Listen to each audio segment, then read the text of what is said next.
आवाज आ रही है आपको?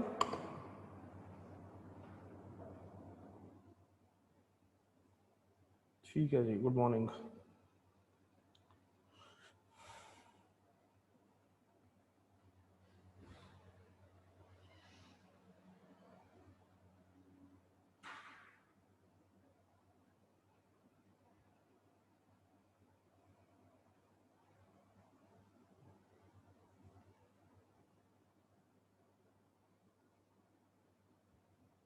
करें स्टार्ट?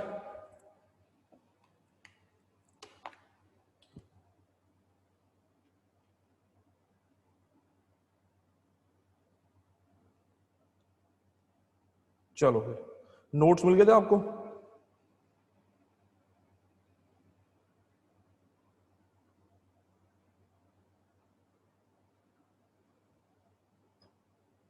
हाँ जी, पूछो पूछो, डाउट यार।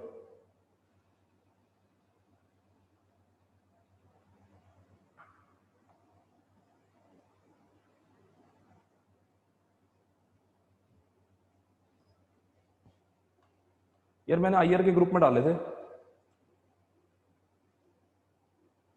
नहीं नहीं, दूसरे भेजे मैंने कल एक। हाँ जी, फियरलेस सोल बताओ यार। हेलो हाँ जी हाँ जी, बताइए सर। सर, बोल रहा था कि कल आपने बताया था कि रशिया पाकिस्तान चाइना जो एक्सिस है वो मतलब डिप्लोमेसी चैलेंज है इंडिया के लिए। पर जो नया जो चैलेंज है मतलब वो जो मालয়েशिया, टर्की एंड पाकिस्तान जो स्पेशली फॉर कश्मीर इशू लेके उसके बारे में कुछ बताएंगे? क्या क्या, दोबारा, मेरे को समझ नहीं आई बात तुम्हारी। जो नया जो चैलेंज है मतलब टर्की पाकिस्तान और मालয়েशिया आफ्टर कश्मीर इशू, उसके बारे में थोड़ा बताएंगे? कश्मीर इशू के बारे में? कश्मीर इशू के नहीं, मतलब वो जो चैलेंज है मतलब जैसे पाकिस्तान रशिया चाइना मिल के एक एक्सिस बन रहा है, वो भी हाँ, एक्सिस हो रहा है। वही access.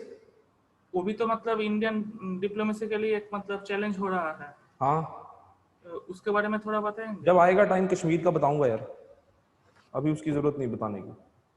Okay sir, thank you.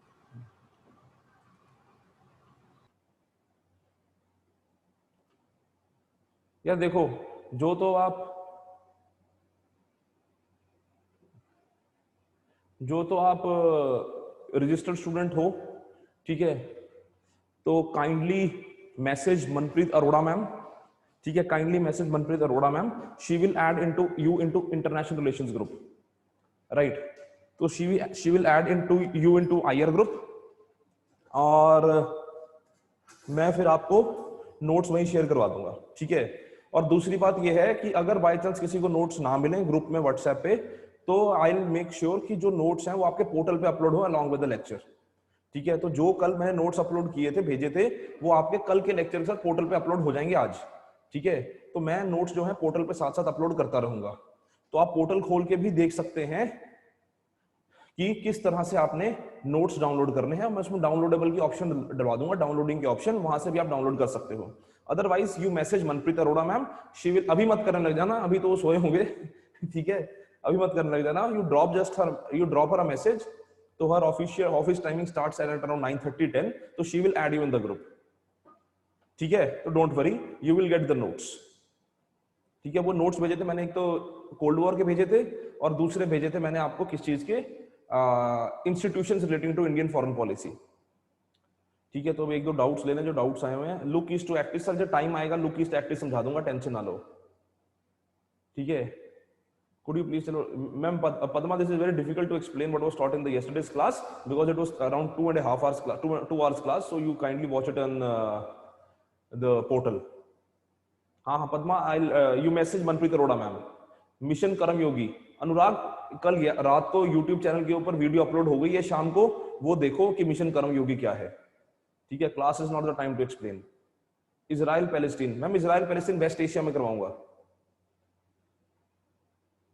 ठीक है, इस supply chain resilience initiative is another step to curb China. बिल्कुल, सप्लाई चेन इनिशिएटिव जो है वो स्टेप टू कर्ब चाइना से दूसरे ग्रुप में आएंगे नोट्स। मैं एक बार कोमल, आई डोंट नो कि कहाँ आएंगे कहाँ नहीं आएंगे, मेरे को सिर्फ आईआर ग्रुप का पता था, वहां मैंने भिजवा दी थे। बाकी मनप्रीत मैम से आज मैं बात कर लूंगा, so that nobody faces any issue. चलो, तो सबसे पहले जो कल हम टॉपिक कर रहे थे उसको कंप्लीट करते हैं, then we will talk about other topics. ठीक है, तो अब जब डाउट वही पूछेगा जब मैं बोलूंगा, ठीक है, उसके अलावा कोई मैसेज नहीं करेगा। ठीक है, nobody will message until and unless I don't say you to message or ask doubts। ठीक है जी, चलो।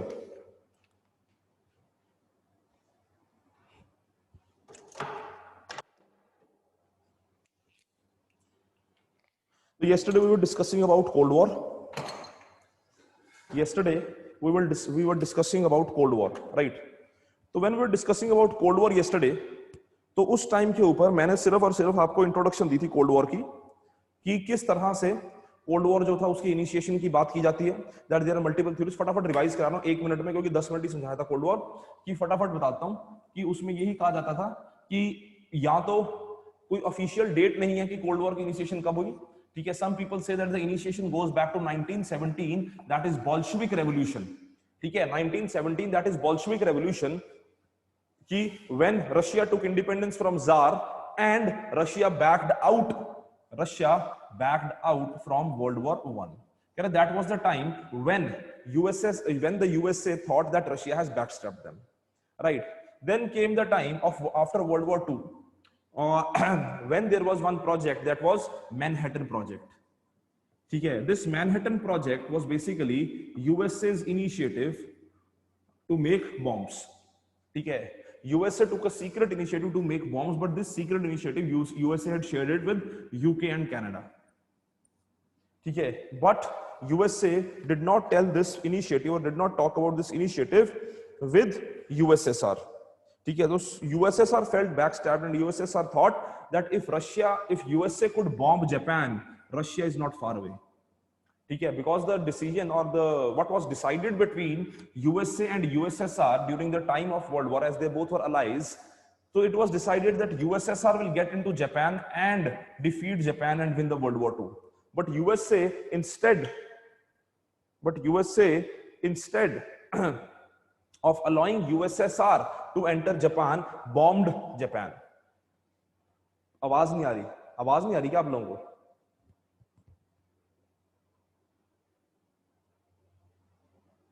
आवाज आ रही है आप लोगों को? आ रही है ना? प्रिया अपना माइक चेक करो, आवाज सबको आ रही है? चलो 1 minute.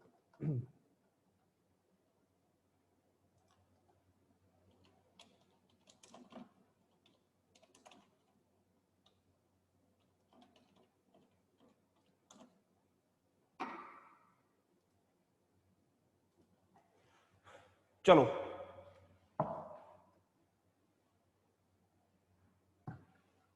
Japan, the plan was that USSR will enter Japan and capture Japan and win World War II. But rather USA bombed Japan. So USSR felt backstabbed and thought कि यार अगर USA Japan को bomb कर सकता तो USSR कितने दूर है। उसके बाद there was intention or there was the idea or the speech given by Winston Churchill. ठीक है, Winston Churchill gave the speech in which he said that the Iron Curtain has descended over Eastern European. So that is basically the Iron Curtain means the curtain of communism. ठीक है, the curtain of communism or the ideology that USSR followed. And then was the idea of Stalin. Stalin's foreign policy was basically always based on the idea that USSR or Russia will always have a sense of insecurity. जो मैंने तुम्हें पहले भी बताया हुआ है that Russia will always have a sense of insecurity because of its open and large borders. Because of its open and large borders, so they always had insecurity. ठीक है, so this was basically kind of initiation or kind of multiple dimensions related to Cold War. Now post World War II, the world saw the two superpowers on the brink of war multiple times.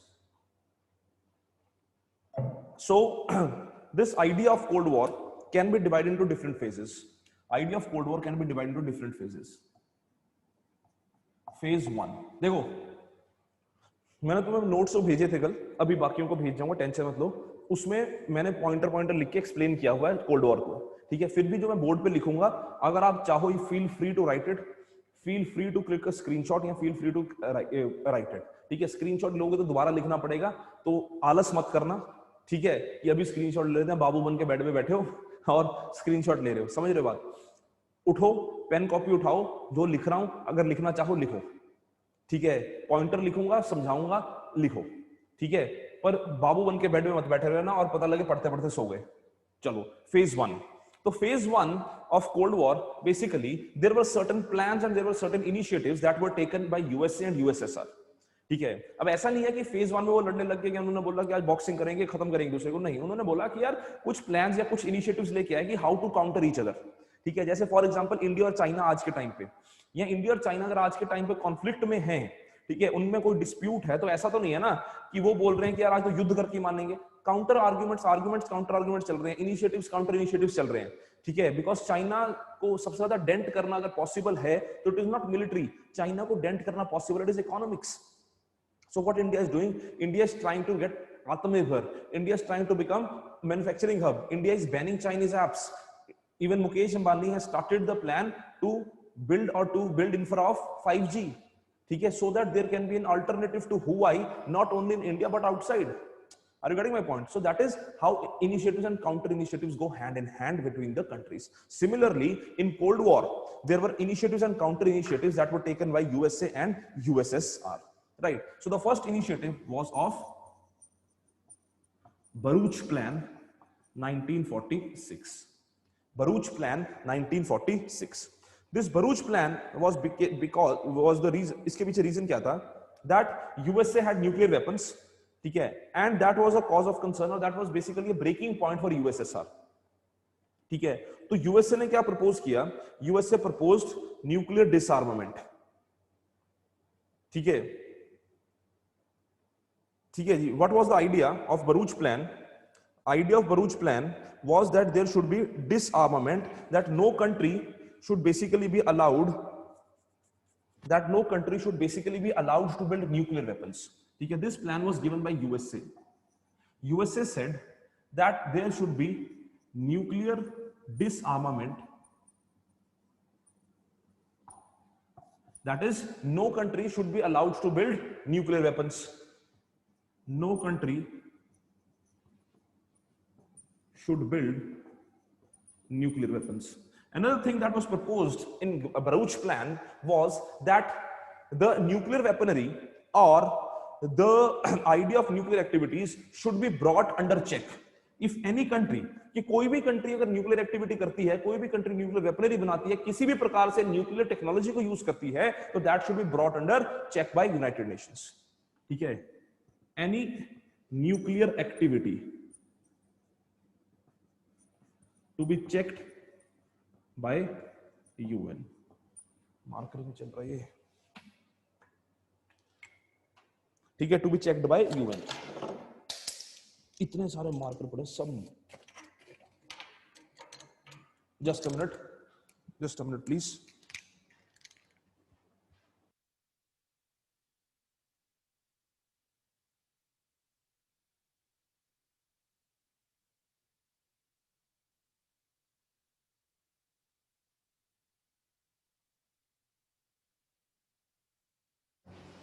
हाँ जी, ठीक है जी। तो this was Baruch plan started by USA with the idea that there should be nuclear disarmament and no country should be allowed to build nuclear weapons. ये USA ने क्यों किया? क्योंकि यूएसए को था कि यार वो खुद न्यूक्लियर वेपनरी स्टेट बन चुका है, न्यूक्लियर स्टेट बन चुका है, कोई और ना बने। और दूसरा, रशिया जो है और जो यूएसएसआर है वो किसी भी तरह न्यूक्लियर वेपन टेक्नोलॉजी ना बिल्ड करे, ठीक है? वो किसी भी तरह न्यूक्लियर वेपन टेक्नोलॉजी ना बिल्ड करे, ठीक है? अब रशिया ने इसके अपोजिंग एक और प्लान बना दिया। रशिया क्या कहता है? रशिया कहता है कि भाई तुम इतने चतुर क्यों हो रहे हो? Why are you becoming so clever? ठीक है, कि खुद तुम न्यूक्लियर वेपन डेवलप कर चुके हो और बाकी कंट्रियों को रोक रहे हो, ठीक है? तो रशिया ने क्या बोला? रशिया कहता कि let us first start by your nuclear डिसआर्मामेंट। Russia कहता कि अगर तुमने ये कहा कि बाकी दुनिया न्यूक्लियर वेपन ना बिल्ड करे या बाकी दुनिया यूनाइटेड नेशंस चेक करे कि कोई न्यूक्लियर वेपन बिल्ड कर रहा है कि नहीं कर रहा है, ये न्यूक्लियर टेक्नोलॉजी यूज कर रहा है कि नहीं कर रहा, कह रहे जो तुमने बना रखा है उसका क्या, ठीक है? तो Russia proposed alternative to Baruch plan, that was Gromyko plan.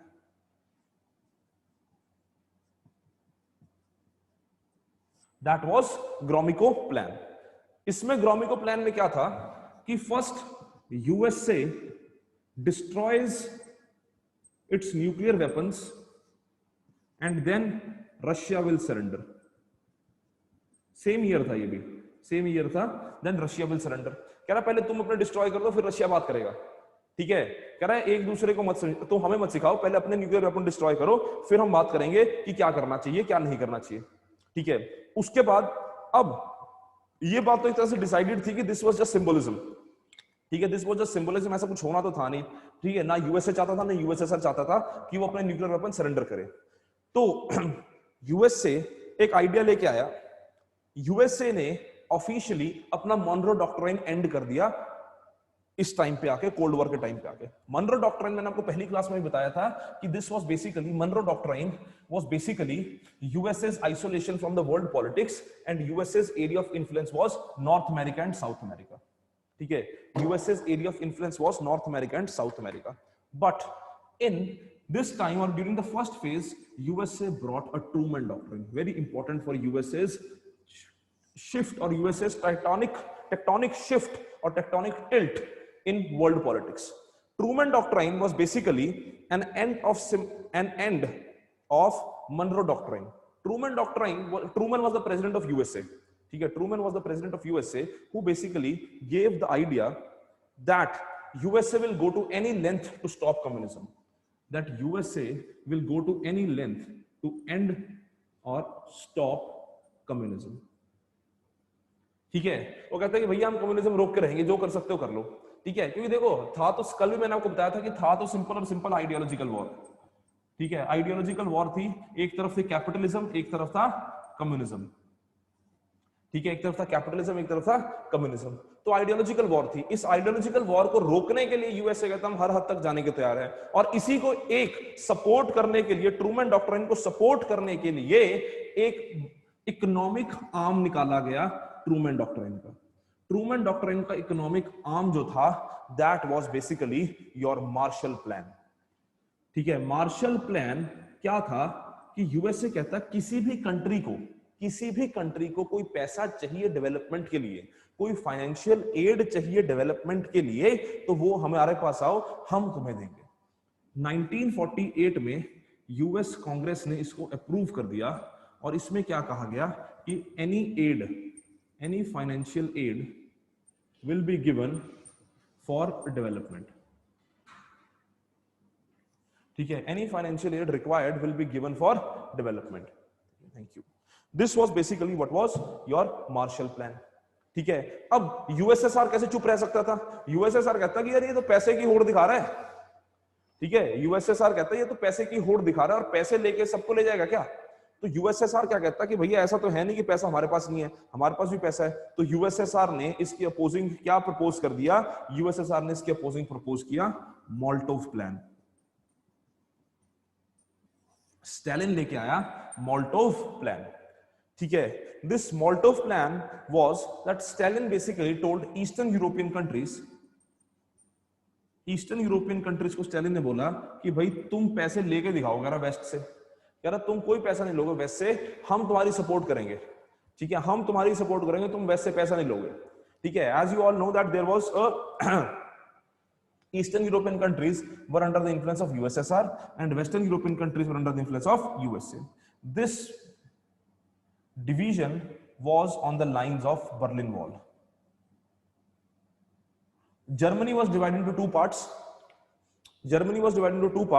Eastern Germany and Western Germany. ठीक है, Eastern Germany was on the side of, Eastern Germany was not on the side basically. Eastern Germany was kind of pressurized to be annexed by USSR and Western Germany was with the USA.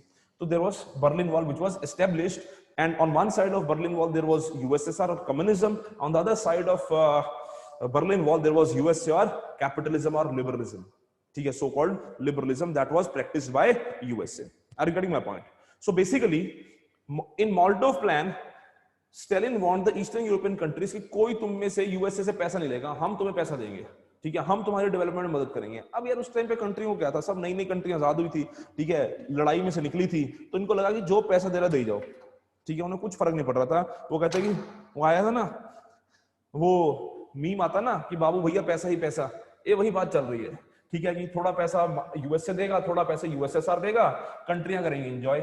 पर दिक्कत क्या हुई कि इन countries में problem क्या आई कि USA और USSR ने पैसा तो दिया, यूएसए और यूएसएसआर ने फंड्स तो दिए, यूएसए और यूएसएसआर ने सपोर्ट तो दी, पर यूएसए और यूएसएसआर ने आजादी छीन ली, ठीक है। मतलब कि many of the thinkers और many of the analysts say that the idea behind USA and USSR becoming so powerful was that these countries became kind of satellite states to USA and USSR. मैंने उस दिन भी बताया था तुम्हें that they kind of became a satellite states to USA and USSR, right?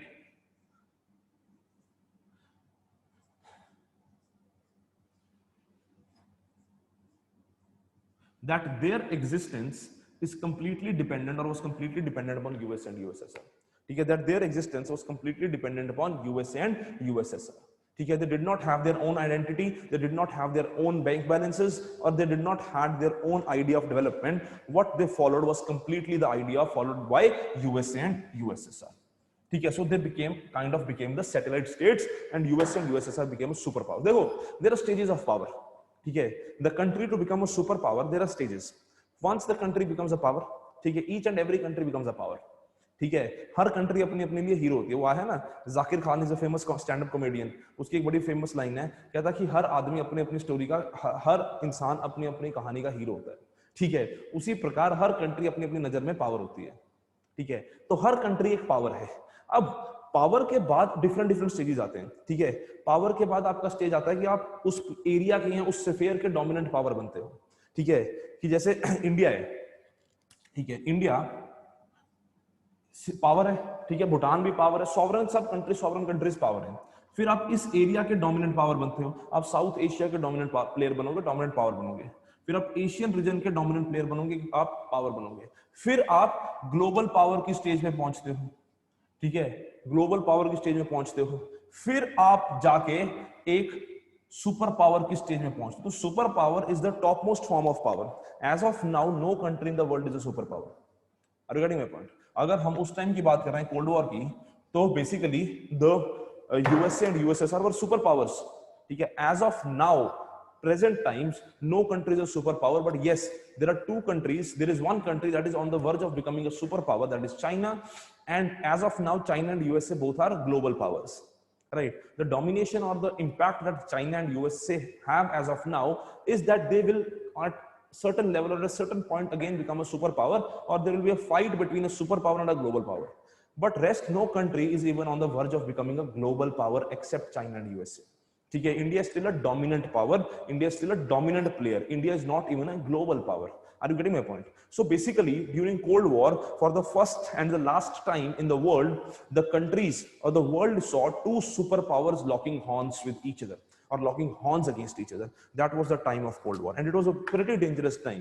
It was a pretty dangerous time for the global order and for the world, because many of the times the countries came on to conflict with each other. The countries came against conflict with each other, और लोगों को लगा कि भैया अब स्यापा पड़ेगा, या अब काम खराब होगा। तो किसी को पता नहीं था कि कब क्या हो जाए।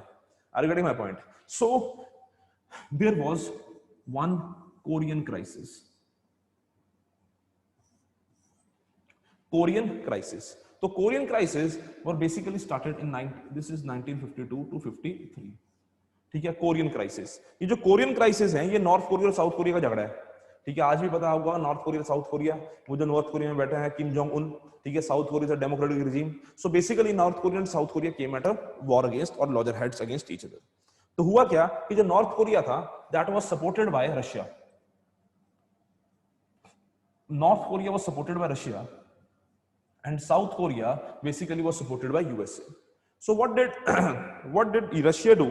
Russia supported North Korea and said कि यार अगर किसी भी तरह से, किसी भी चांस से, किसी भी आइडिया से साउथ कोरिया एस्टेब्लिश हो गया यूएसए की मदद से, तो there will be USA sitting on one side of our border. ठीक है, there will be USA sitting on one side of our border, and Russia did not want that USA should sit near to their border. ठीक है, Russia को लगा अगर USA हमारे बगल में आके बैठ गया कि भैया कभी पंगा पड़ सकता है, ठीक है ना, नेबरहुड में आके बैठ गया तो दिक्कत कर देगा ना यूएसए। तो रशिया ने क्या बोला, रशिया कहता नॉर्थ कोरिया को, कह रहा ले सुल्तान कर दे चढ़ाई। ठीक है, कह रहा ले सुल्तान कर दे चढ़ाई। तो सुल्तान ने जब चढ़ाई करी तो नॉर्थ कोरिया को किसकी बैकिंग थी? यूएसएसआर की।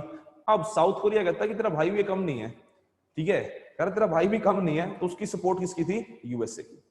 ठीक है, तो यूएसए आ गया किसकी सपोर्ट में? यूएसए आ गया सपोर्ट में साउथ कोरिया की। अब यहां पे आ गई डिवीजन। ठीक है, अब अलोंग 38th पैरेलल, ठीक है, ये ना मैप बेस्ड जो क्वेश्चंस होते हैं ना, मैप बेस्ड जो क्वेश्चंस होते हैं वो तुम्हें पता होने चाहिए। तो this is a map based question that North Korea and south Korea divided along 38th parallel. ठीक है, मैंने शायद नोट्स में भी लिखा हुआ आपके, बिल्कुल नोट्स में लिख के भेजा हुआ है that North Korea and south Korea were divided और and still are divided at 38th parallel. ठीक है, वो लैटिट्यूड लॉन्गिट्यूड वाला जो कॉन्सेप्ट होता है ना, ये वो आइडिया है। ठीक है, अच्छा चलो एक बात बताओ, बिल्कुल बेसिक्स है ज्योग्राफी। दिस इज लैटिट्यूड और लॉन्गिट्यूड, बताओ फटाफट, दिस लैटिट्यूड और longitude? Longitude, latitude, longitude, longitude. ठीक है, and this is latitude, right? This is, ये क्या है जो बनाया दूसरा? Latitude. So basically this division is along this line. ठीक है, this division is along this line. So if you open your atlas you will realise, ठीक है, अभी मत देखना, बाद में देख लेना, if you open your atlas you will realise that there is a division of north Korea and south Korea along this line. ठीक है, मैंने कल बोला था ना कि kindly keep your atlases with you when you are reading IR. ठीक है, kindly keep your atlases with you when you read IR. ठीक है, अनु अभी ये डाउट नहीं लूंगा, बाद में डाउट लूंगा, हाथ नीचे करो, आराम से चिल करके बैठो। ठीक है, जब टाइम आएगा तब डाउट लूंगा। ठीक है, तो Russia, sorry, North Korea and South Korea are divided still along 38th parallel, and this basically the idea of North Korea and South Korea's division, the idea of North Korea and South Korea's division of 38th parallel is still the one of the highest militarized zone in the world, कि इससे ज्यादा military जो है वो किसी zone में नहीं मिलती है जितनी नॉर्थ कोरिया साउथ कोरिया के बॉर्डर पे मिलती है। ठीक है, so basically Russia backed north Korea and USA backed south Korea. That is the reason that Russia, that is the reason that in north Korea there is communism, whereas in south Korea there is democracy. Sir कुछ नहीं, territorial conflict था और कुछ नहीं था। Ultimately they become in the pawns in the hand of the super power. ठीक है, मोहरे हो जाते हैं ना, प्यादे बन जाते हैं ना, प्यादे। ठीक है, राजे के हाथ में प्यादे होते हैं, तो ये प्यादे बन गए। टेरिटोरियल कॉन्फ्लिक्ट तो था ही, वो चाहते थे, नॉर्थ कोरिया चाहते थे कि पूरा कोरियन पेनिनसुला हमारा हो, साउथ कोरिया चाहते थे पूरा कोरियन पेनिनसुला हमारा हो। नॉर्थ कोरिया बिकेम द अग्रेसर, south Korea backed by USA, दोनों में हो गया जंग और जंग में होगी डिवीजन। ठीक है जेरी, इससे ज्यादा जानने की कोई जरूरत नहीं है। चलो, इसके बाद आया आपका एक बड़ा ही important point, that was Vietnam war.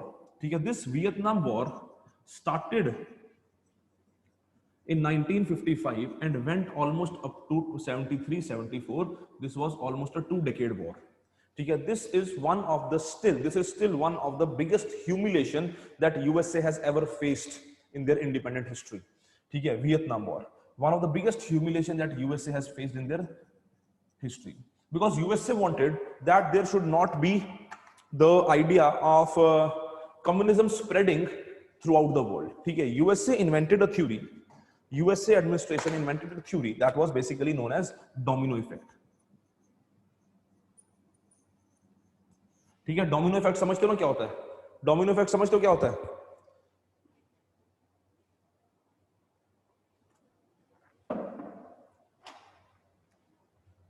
है ना, डोमिनो इफेक्ट। वो लाटू होता है ना, मतलब जिसको रिपल्स भी बोलते हैं, वो पानी में डाला वो फैलेगा। ठीक है, वो लाटू घुमाते हैं ना बचपन में, पता नहीं हिंदी में क्या बोलते हैं, पंजाबी में तो लाटू बोलते थे यार। ठीक है, कि वो घुमाते हैं, जिसको वो बचपन में तुम्हें बेब्लेड भी खेला होगा, है ना। तो जो डोमिनो इफेक्ट होता है, that is basically this is a starting point and this will continue to go like this. This is basically domino, kind of consider to be a domino effect. ठीक है, तो अब यूएसए ने क्या बोला? USA invented the theory of domino effect. What USA said और USA did, USA कह रहा यार मेरे भाई सीधी सी बात है, कह रहा यार अगर यूएसएसआर कम्युनिज्म है, कम्युनिज्म का सेंटर है, कम्युनिज्म का कोर है, तो धीरे धीरे वो कोर जो है वो बढ़ता जाएगा और कई सारी कंट्रीज जो है वो उसकी चपेट में आती जाएंगी। ठीक है, तो यूएसए डिड नॉट वांट और USA did not wish that the south east Asia and the countries like Vietnam should come under communism. ठीक है, तो इन्होंने क्या बोला? इन्होंने they did not want to have a domino effect and they wanted to contain USSR's communism to spreading or from spreading to Asian region. ठीक है, तो इन्होंने they started a war against Vietnam. They interfered in Vietnam. They interfered in Vietnam and wanted to divide Vietnam into North Vietnam and South Vietnam, so that the Vietnam is never united and there is no establishment of the communism. As the most prominent leader of Vietnam, Ho Chi Minh, was a communist leader. Okay, so they did not want that Vietnam should get together. Okay, Vietnam should get together and Vietnam should form a collective union. So basically, the problem that arose was that Vietnam had a very difficult terrain. Vietnam had a very difficult terrain, and Vietnam warriors were guerrilla warriors, and USA was not trained for this. Okay, USA was not trained for this. USA army was not trained for this. Ultimately, there was a war. Ultimately, there was a fight between people of USA and USSR. Okay, there was a fight between people of not USA, USSR. There was fight between Vietnamese and the USA army. That is basically, it is said that USSR supported Vietnam's independence movement, Vietnam's unity movement by the leaders like Ho Chi Minh. And ultimately, after intense public pressure, after immense public pressure, after the public pressure of USA, after international pressure, USA finally backed out of 1973, backed out in 1973 without winning the war. Okay, that is the reason it is still considered to be one of the worst or one of the biggest humiliation for USA in its independent history. ठीक है, कि बस फर्क क्या हुआ, problem क्या हुई कि USA जो था that did not collapse because of Vietnam War. USA did not collapse because of Vietnam War. ठीक है, the reason behind that Vietnam did not collapse because of Vietnam War was that USA had enough banking and USA had enough backing of money supply. Because of the trade and all that stuff, USA had enough backing of trade and enough backing of money. Next is basically Suez crisis. 1956. Suez crisis in 1956. देखो, I'll be just giving introduction about all these things. I'm not going to complete length and detail of all these things. The length and breadth of all these things will be covered in world history by Raj sir. ठीक है, कि Suez crisis का background क्या था, Suez crisis का history क्या था, ये राज सर कवर करवाएंगे थोड़ा थोड़ा, जितना भी आपको वर्ल्ड हिस्ट्री का मेजर पोर्शन है ये. ठीक है, हाँ, लक्ष्य, this is all in phase 1. This is all in phase 1.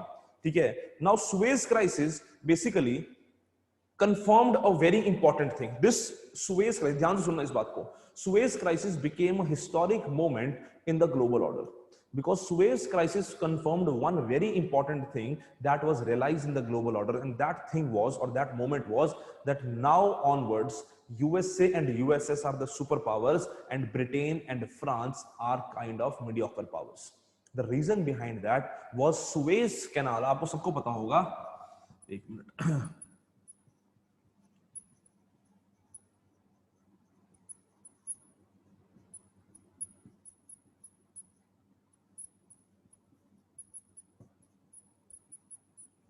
आप सबको पता होगा कि जो वो है आपका Britain and France were the super powers during the time of obviously your colonial history. ठीक है, so this Suez Canal was built for the better trade facilities with the western countries and with the European countries like of Britain. ठीक है, उसके बाद क्या हुआ कि when the countries like Egypt got independent, तो Egypt said that this is our region and Egypt occupied. ठीक है, Egypt occupied Suez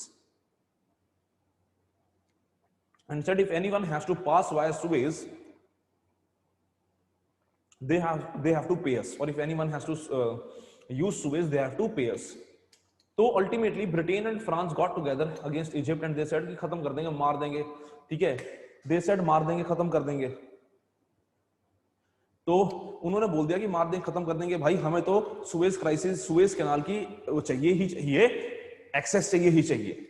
तो ultimately USA and USSR intervene and they decide कि भैया युद्ध नहीं होगा, and they force Britain and France to back out. Ultimately, Britain and France backed out of Suez Canal. They ultimately backed out of Suez crisis on the pressure of USA and USSR. On the pressure of USA and USSR. So this thing confirmed that Britain and France are no more superpowers. It is the superpower is USA and USSR. ठीक है. And but in phase 1 the biggest of all conflict was Cuban Missile Crisis. This basically scared the, ये नए वाले उठाएंगे, वहां पुराने जो पड़े थे अभी लेके तो नहीं कहते ना, अभी ये वो तो नहीं है, ठीक है. This basically scared the world. This basically scared the world as this was the first time, that the two countries or the two worlds came together, or the two superpowers came together on the verge of missile crisis. ठीक है. अब हुआ क्या USA और USSR में कि Latin America, जैसे मैं तुम्हें पहले ही बोला था कि Latin America was the worst sufferer of USS Monroe doctrine. ठीक है. लैटिन अमेरिका मतलब आपका जो south America, that is the worst sufferer of USS Monroe doctrine. ठीक है. तो वो रिप्रेशन से परेशान था. तो अब देखो ना, it is said that USA capitalism was successful throughout the world, or USA was successful almost throughout the world, or half of the world was captured by USA by its ideology of capitalism, except in its own backyard. ठीक है. सारी कंट्रियां almost world में USA के साथ align होगी accept south America. क्यों?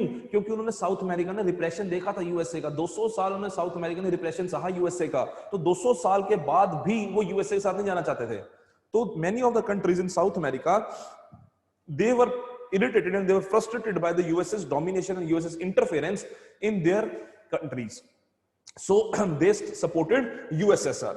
ठीक है. तो यूएसएसआर को उन्होंने सपोर्ट किया. क्यूबा एक छोटी सी कंट्री है, बिल्कुल अपने यूएसए के नीचे. ठीक है. तो वहां पे देयर वाज अ लीडर. कौन था लीडर यूएसए क्यूबा का? Who was the leader of Cuba?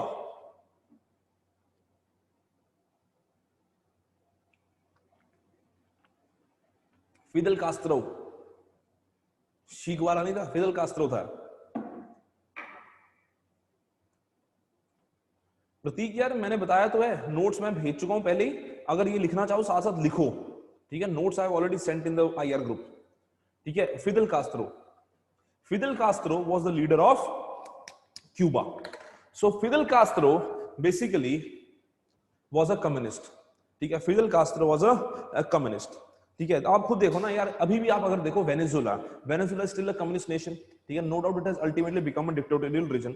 ठीक है. It has become a dictatorial country. Bolivia. ठीक है. तो अभी भी सारी कंट्रीज जो ऑलमोस्ट साउथ अमेरिका में ना, ये आपकी कम्युनिस्ट या लेफ्टिस्ट आइडियोलॉजी फॉलो करती हैं. ब्राजील में बड़ी मुश्किल से लोग जो हैं बाहर निकले हैं लेफ्टिस्ट आइडियोलॉजी से. ठीक है. मैं ये नहीं कह रहा हूं कि लेफ्टिस्ट आइडियोलॉजी गलत है. ठीक है. I am not against leftist, I am not against rightist, I am not against centrist, I have no political opinion when I am in the class. ठीक है.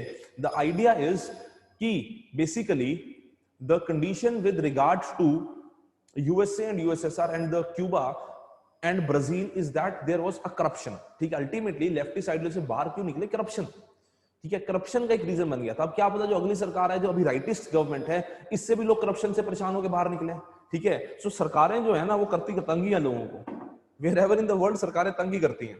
ठीक है. But they are still kind of necessary evil. चलो.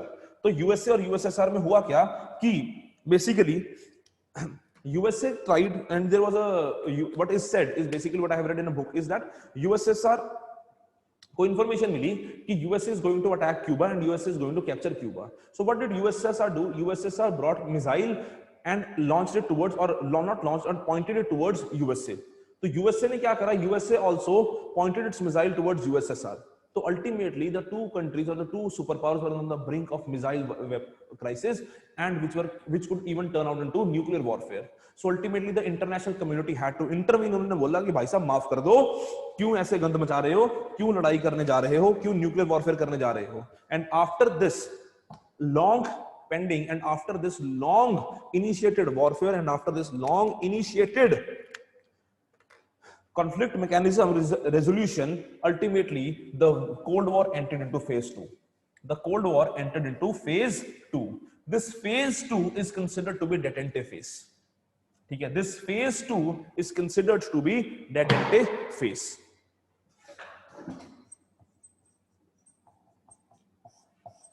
ठीक है.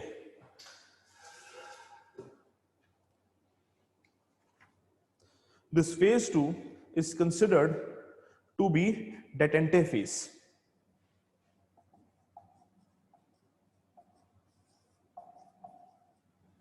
ठीक है, this detente is a French word which means easing of tensions. ठीक है, this detente is a French word which means easing of tensions.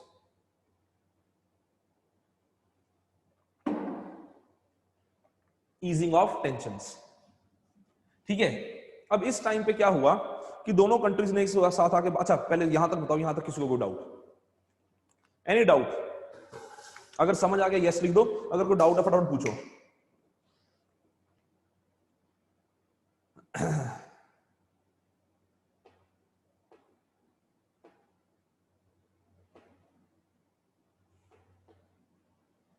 चलो बहुत बढ़िया, अगर समझ आ गया तो। चलो अब देखो, जो डेटेंटिव फेज था, इस डेटेंटिव फेज में there was basically easing of tensions. In this many a times the two countries came together and they sat and they try to solve their conflict. ठीक है, इसमें some agreements were signed between USA and USSR, one of them most important being the PTBT.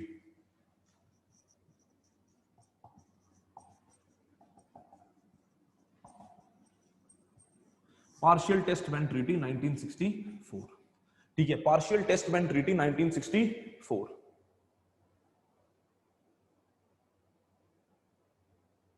ठीक है, partial test ban treaty 1964। जो partial test ban treaty आई 1964 की, इसका मतलब क्या है कि the test should be conducted underground. ठीक है, इसका मतलब क्या है, the test should be conducted underground, कि जो न्यूक्लियर टेस्ट किए जाएंगे they can only be conducted underground.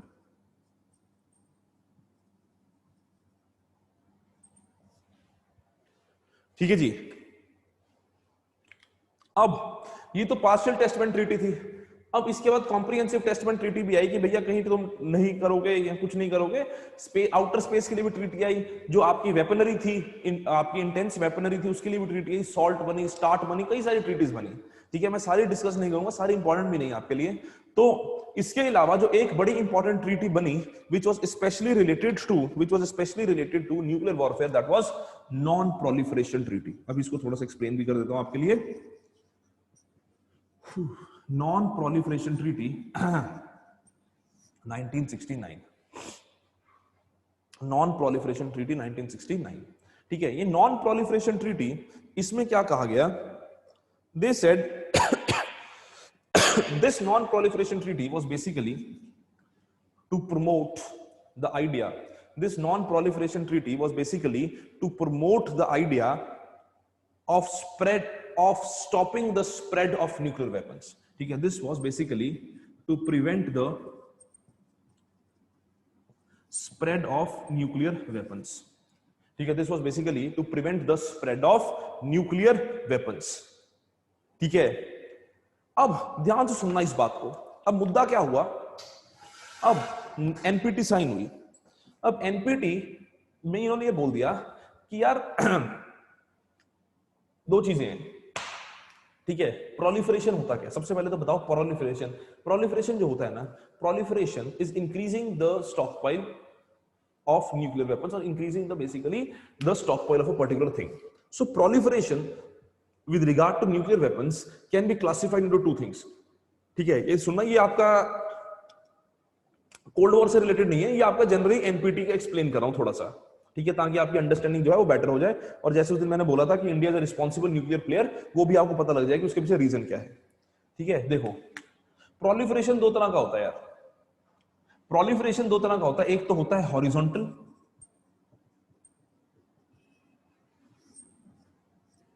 एक होता है वर्टिकल।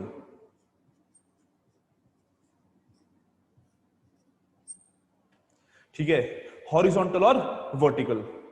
ठीक है, एनपीटी बोलता है कि there should not be spread of nuclear weapons throughout the world, कि जो कंट्रीज हैं उनमें न्यूक्लियर वेपन जो है वो सप्लाई नहीं होना चाहिए, वो स्प्रेड नहीं होना चाहिए।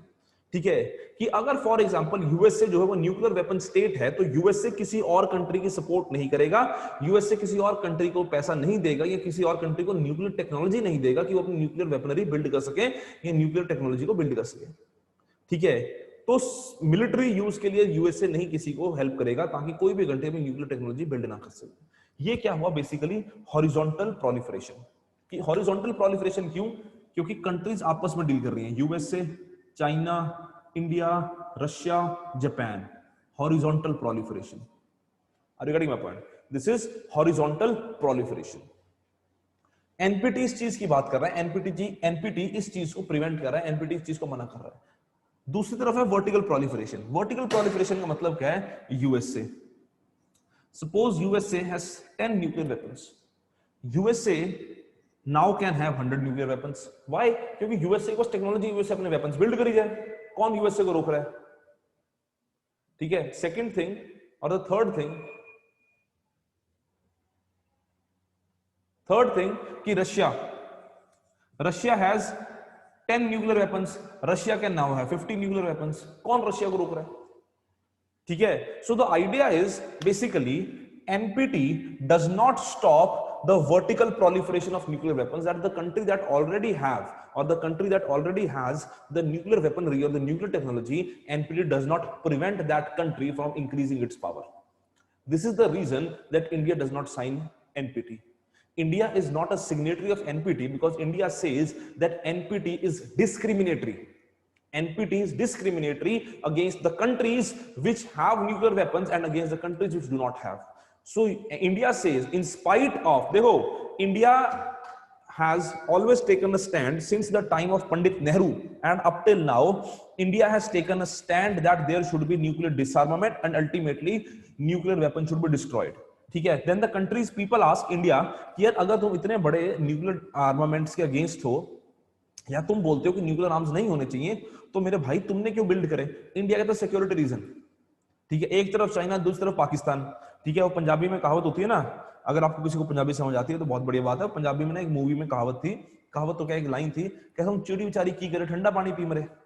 ठीक है। मतलब क्या हुआ कि यार जो बीच में बैठा है, ठीक है, इसको कवि कहना क्या चाहते हैं, कवि का तात्पर्य ये है कि जो चिड़ी है, चिड़ी मीन स्पैरो, ठीक है, कि जो स्पैरो है वो क्या करे? It does not have any other option. It does not have any option कि हम चिड़ी बेचारी की करे ठंडा पानी पी मरे। कि स्पैरो अब क्या करे? ठंडा पानी मतलब द कोल्ड वाटर, उसको पी पी के मर जाए क्या? कुछ तो करना है ना अपने सर्वाइवल के लिए। तो सर्वाइवल के लिए इंडिया ने न्यूक्लियर वेपन्स बिल्ड कर लिए। But India, remember this thing, India has always been a supporter of nuclear disarmament and ultimately India wants that nuclear weaponry should be abolished or completely finished from the world. But still, this is the reason that India does not sign NPT. Yes or no?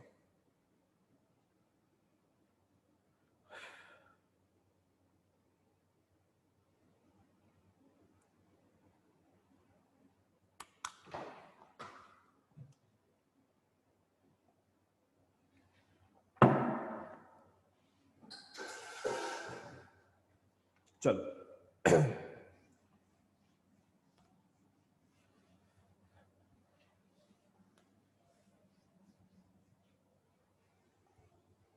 अब देखो, अब हुआ क्या कि ये जीवन तो बढ़िया चल रहा था, पर अर्ली 70s में एक तरह से, मिड 70s में एक तरह से सिस्टम फिर चेंज होगा। मिड 70s में एक तरह से सिस्टम फिर चेंज हुआ।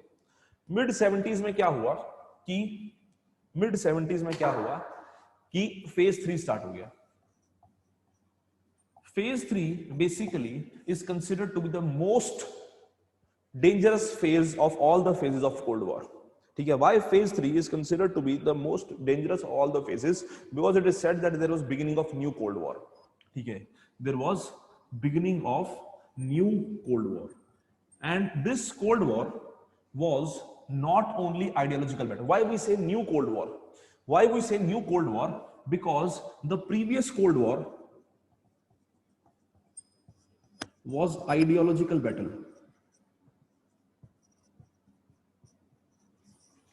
This Cold War was power conflict.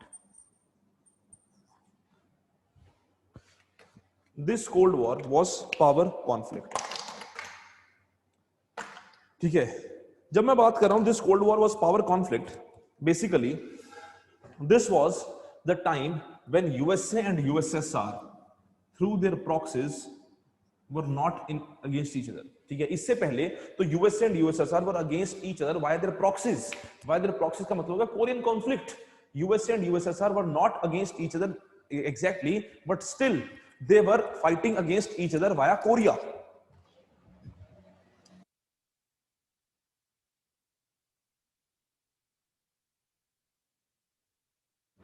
ठीक है, USA and USSR were fighting against each other through via their proxies, मतलब एक तरफ कोरिया था तो कोरिया को यूएसए सपोर्ट कर रहा था, यूएसएसआर सपोर्ट कर रहा था, उस तरफ वियतनाम एंड एक्सेट्रा एक्सेट्रा।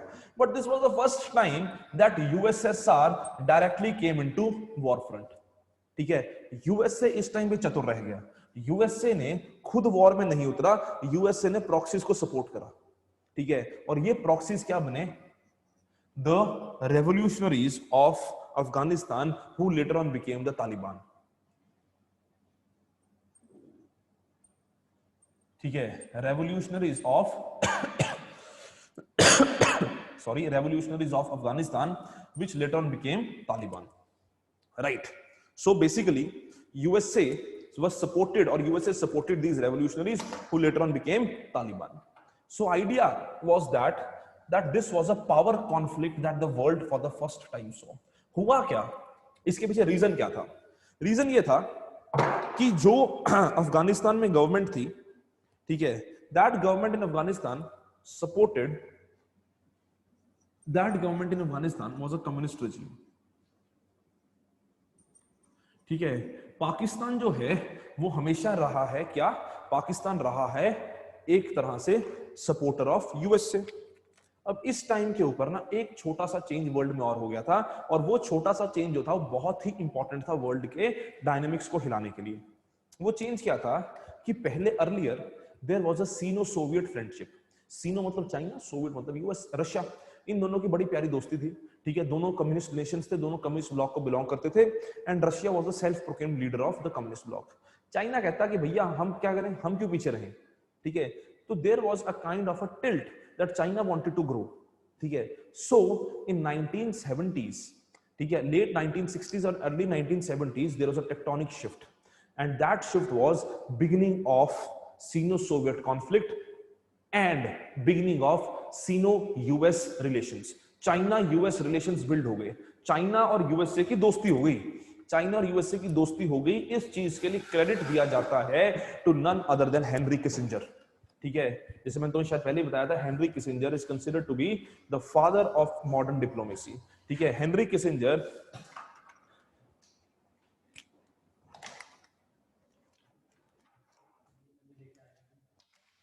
इनमें इंक नहीं है ना यार, 4-5 दिन से पड़े हैं यहाँ पे, ये परसों भी यही पड़े थे, कल भी। इसको खोल दो, इसको खोल दो।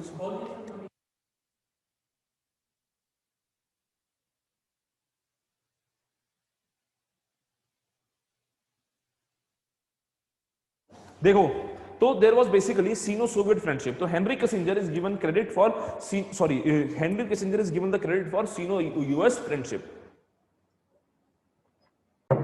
तो what China did, China did not support USSR by any chance. China said कि जो करना करो, हमें क्या फर्क पड़ रहा है, हम अपना ग्रो कर रहे हैं, इनको अपना ग्रो करने दो। तो यहां से डिवीजन हुई कम्युनिस्ट ब्लॉक में। There were some countries which kind of supported or which kind of wanted to go China's way, because China basically was developing at a faster rate as compared to any other countries.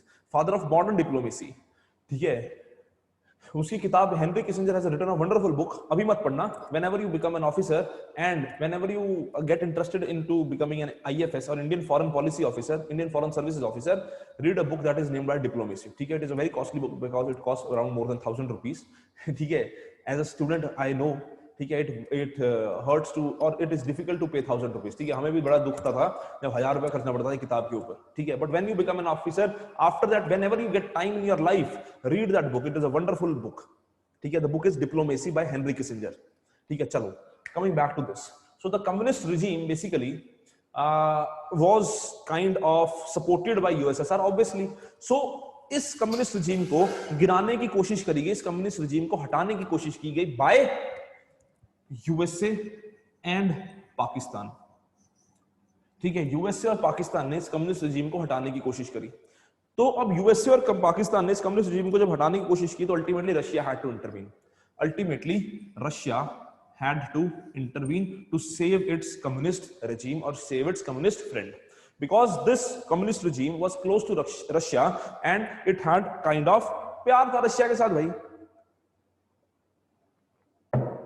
ठीक है, So ultimately this became the reason for this integration or demise of USSR. The reason was that this fight continued for almost a decade. 10 साल से ज्यादा ये युद्ध चला, 10 साल ज्यादा ये लड़ाई चली, but Russia was not able to beat the revolutionaries or defeat the revolutionaries of Afghanistan. The reason behind that is that Russia did not think, or Russia was not ready that the revolutionaries of Afghanistan will have modern weaponry, ठीक है, which was obviously supplied to them by USA.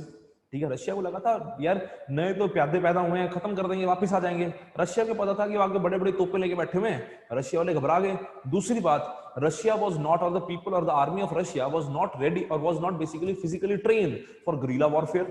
ठीक है, जो इतना difficult terrain है किसका, अफगानिस्तान का. आप खुद हिसाब लगाओ, Afghanistan is the one of the most difficult terrain ever in the world to capture. If you look in the medieval history of India, when the Mughals were also there, that is the Mughals were fighting for Kandahar and Mughals were fighting for Afghanistan, many of the Mughals lost. There were only a couple of Mughals likes of Akbar and Jahangir who could basically retain Kandahar. All others lost. So Afghanistan since the time immemorial has been a very difficult terrain to capture. Right? Even British did not kind of interfere, or British did not kind of dwell a lot into Afghanistan. No doubt British controlled Afghanistan to a certain extent, but British did not dwell into Afghanistan because of two prime reasons. One is of difficult terrain, and second is of the tribes of Afghanistan. So those tribes of Afghanistan basically went against the regime of communist regime of Afghanistan and Russia. And they always had, and they also had modern weaponry which went against Russia. So Russia almost fought for 10 years, and Russia basically ultimately became kind of that they said कि भैया हमारे पे पैसे नहीं है लड़ने के लिए. So they backed out. And second reason was that Russian army was not trained enough to fight in this hot weather. ठीक है, रशिया वालों में कहाँ hot weather में लड़ने की आदत होती है उन्हें. So the army also got fatigued very early, and the Russia ultimately backed out. So when Russia backed out, ultimately this became one of a very dominating factor in the disintegration of disintegration of USSR and end of Cold War, that the countries and the world realized that USSR is no more a superpower as it has accepted its defeat. Okay. And the most important incident that happened in the disintegration of USSR was Berlin Wall, or was fall of Berlin Wall, or dismantling of Berlin Wall. Dismantling of Berlin Wall in 1989. People of West Germany, they climbed on Berlin Wall, they dismantled Berlin Wall. ठीक है, from both side, East and West Germany, people climbed on Berlin Wall, they dismantled Berlin Wall. वो add आती ना Ambuja cement की, उसकी बमन इधर नहीं, अंबुजा पता नहीं ACC कि भैया ये दीवार टूटती क्यों नहीं, है ना. तो दोनों तरफ से, तो जो भैया वो दीवार थी वो टूट गई. ठीक है, वो दीवार तोड़ दी गई. किसने तोड़ी? लोगों ने. लोग चढ़ के नारे लगाए उन्होंने. ठीक है, अगर आप नेट पे सर्च करोगे ना, you will find a very there are lot of pictures of dismantling of Berlin wall की. लोग खड़े हैं बर्लिन वॉल की दीवारों के ऊपर खड़े हैं और नारेबाजी कर रहे हैं, झंडे लहरा रहे हैं, and the people ultimately led to the collapse of Berlin wall. So when there was a collapse of Berlin wall, और there was dismantling of Berlin wall, the world realized that cold war will end. The world realized that it is ultimately disintegration of USSR, and ultimately 1991 Russia basically removed the flag of USSR. Russia basically removed the flag of USSR, and now there was a flag of Russia flying all over. So 1991 there was an official acceptance of dismantling or disintegration of Russia's USSR. Yes or no? I will discuss factors behind that, but yahan tak kisi ko कोई doubt?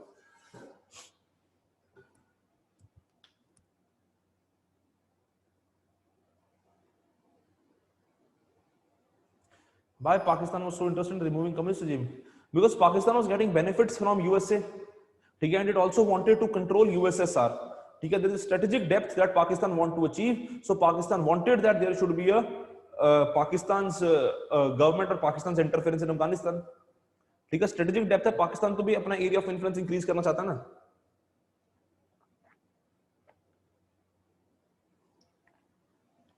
USSR 1991. Power conflict was basically that the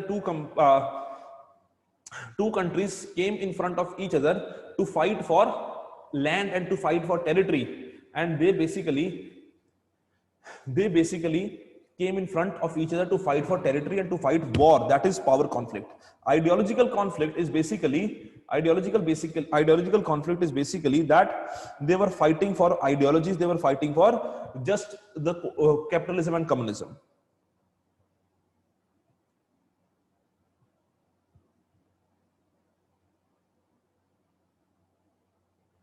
ठीक है जी. Afghanistan war 1979 to 89, किसने पूछा ये? Robin. Afghanistan war जो थी 1979 to 89 थी. दूसरा कहां गया? कोरियन क्राइसिस समझा तो दिया मैंने. ठीक है, इससे ज्यादा कोरियन क्राइसिस समझाने की जरूरत नहीं, वो राज सर समझाएंगे अब.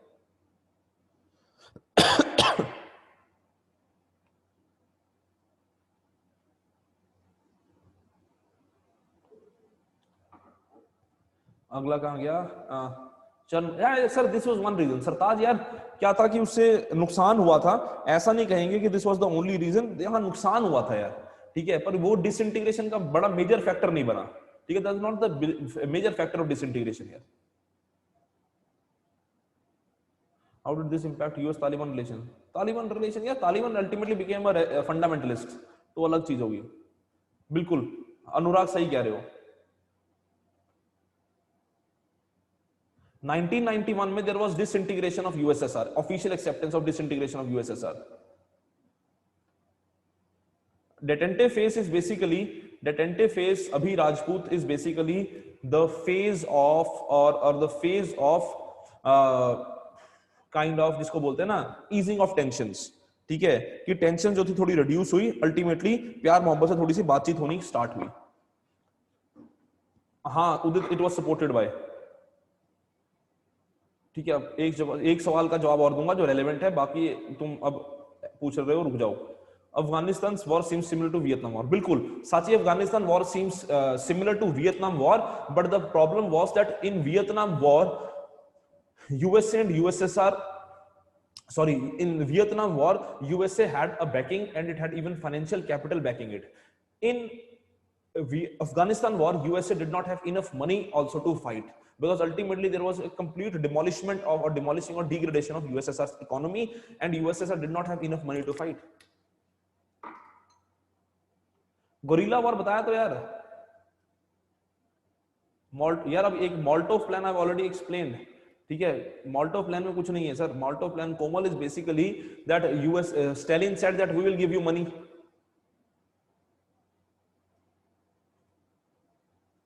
ठीक है, गोरिल्ला वॉर क्या होता है यार? What is guerrilla war? बताओ मेरे को फटाफट यार, what is guerrilla war?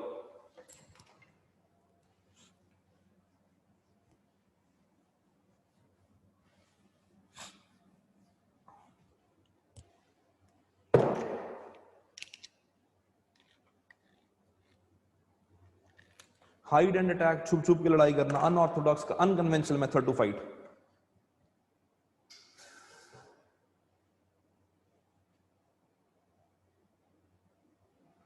Irony नहीं है सर, कुछ आयरनी नहीं होती. International relations does not have any kind of irony. International relations is all about power struggle. ठीक है, तभी वो जो राज सर की स्टेटमेंट उस दिन को बता रहा था कि राज सर ने क्लास में बोला था कि in international relations there are no friends and no enemies. वो बिल्कुल सही है. International relations have no friends, there are no permanent friends in IR international politics, and no permanent foes और no permanent enemies. Pakistan led to the disintegration of USSR. Now Pakistan and Russia are on the verge of friendship, right? ठीक है, so there are no permanent enemies, no permanent friends. USA and China became friends. China helped USA and ultimately led to the disintegration of USSR. So now USA and China are two enemies and Russia and China are friends. So this is what is international relation. It is all about power struggle. चलो, Pakistan is not our Pakistan permanent enemy उनिमी यार कुछ नहीं होता यार. ठीक है, there is no permanent enemy. In international relations, there is no permanent enemy. ठीक है, there cannot be absolutism in IR. The situations may change, the conditions may change. ठीक है, और ऐसा नहीं है कि इंडिया पाकिस्तान ने कभी कोऑपरेट नहीं किया. India and Pakistan have cooperated n number of times. चलो बस, अब और कोई सवाल नहीं होगा. बाकी सब ऐसे ही तुम सवाल पूछ रहे हो, मजे ले रहे हो तुम जीवन में. अब सुनो आगे. Factors behind disintegration of USSR. Factors behind disintegration or behind end of Cold War. ठीक है, and of cold war. The most important factors were basically the leader of USSR or the president of USSR, Mikhail Gorbachev, who ultimately was even awarded the Nobel Peace Prize.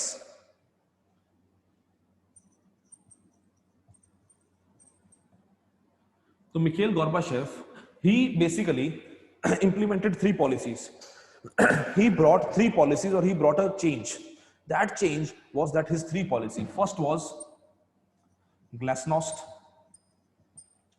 One of his policy was glasnost. Second of his policy was perestroika.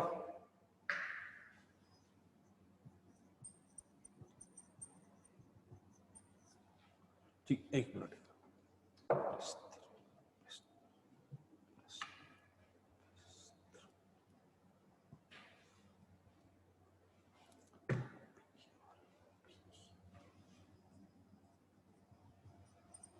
ठीक है, perestroika. And third was his Sintara doctrine.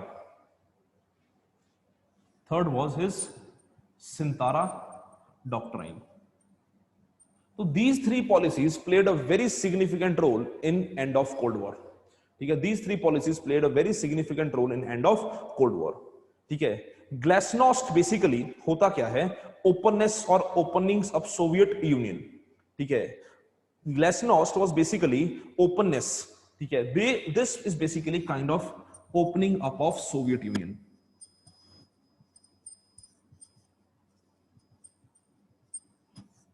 ठीक है, opening up of Soviet union. इससे पहले जो Soviet union था वो closed economy थी. ठीक है, specially economy wise Soviet union was closed.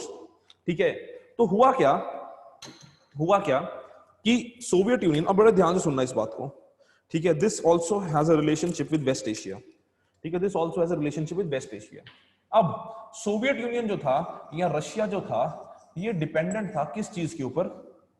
Russia was basically dependent upon the trade of oil.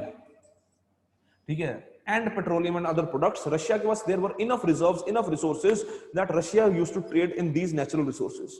But in 70s and 80s, what happened was there was rise of West Asia and especially the country like Saudi Arabia. What was the reason behind that? That these countries, the West Asian countries or the Saudi Arabian countries, they became the leaders in oil.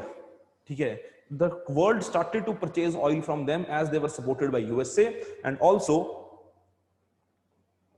their prices were less as compared to USSR.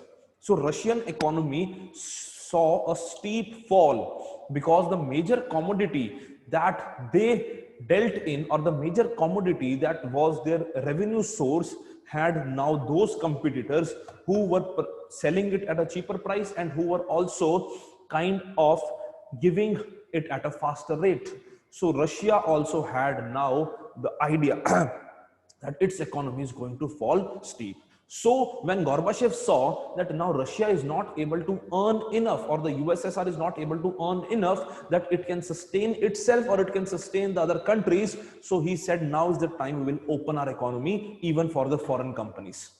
ठीक है, we will open our economy even for the foreign companies. Right. Second is perestroika. Perestroika means political and administrative restructuring.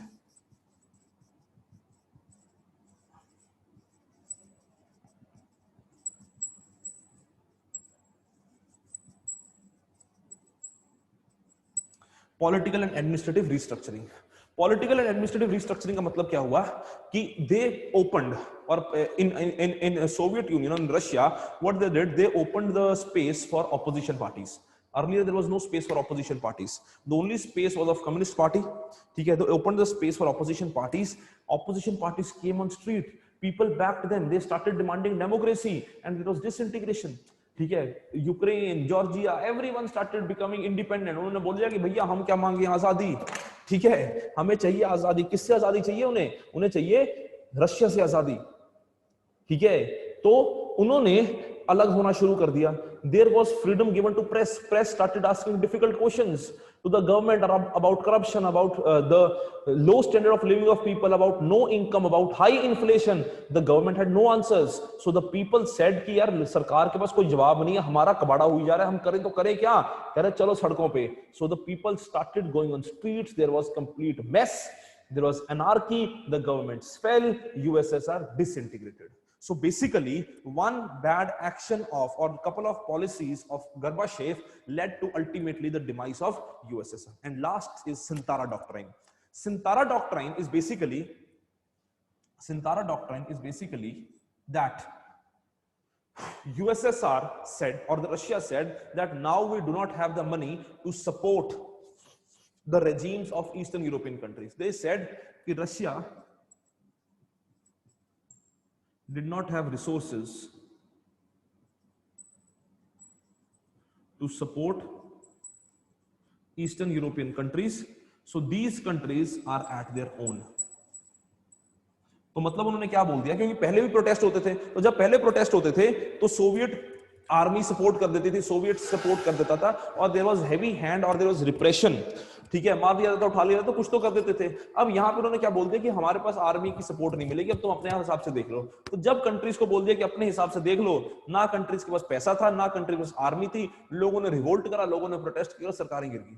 And ultimately the countries decided. Elections हुए काफी countries में. ठीक है, जैसे अभी एक कंट्री जो बहुत ज्यादा न्यूज में चल रही है, ठीक है, जहां पे बहुत ज्यादा प्रोटेस्ट चल रहे हैं, वो कौन सी कंट्री है? मिन्स्क, जिसकी कैपिटल है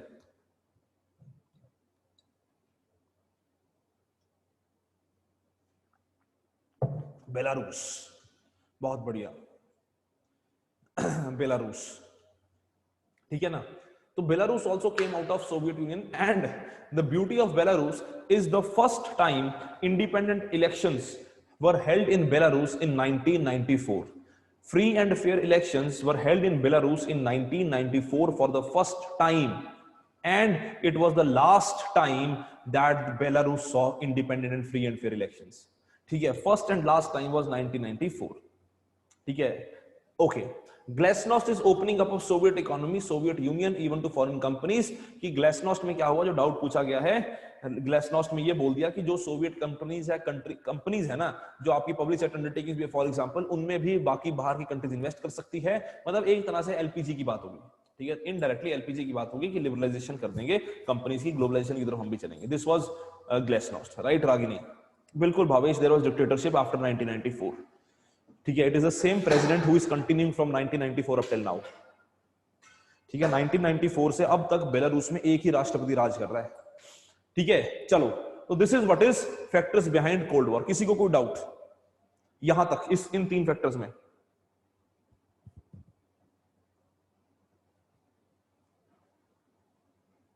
फटाफट बताओ, yes sir no.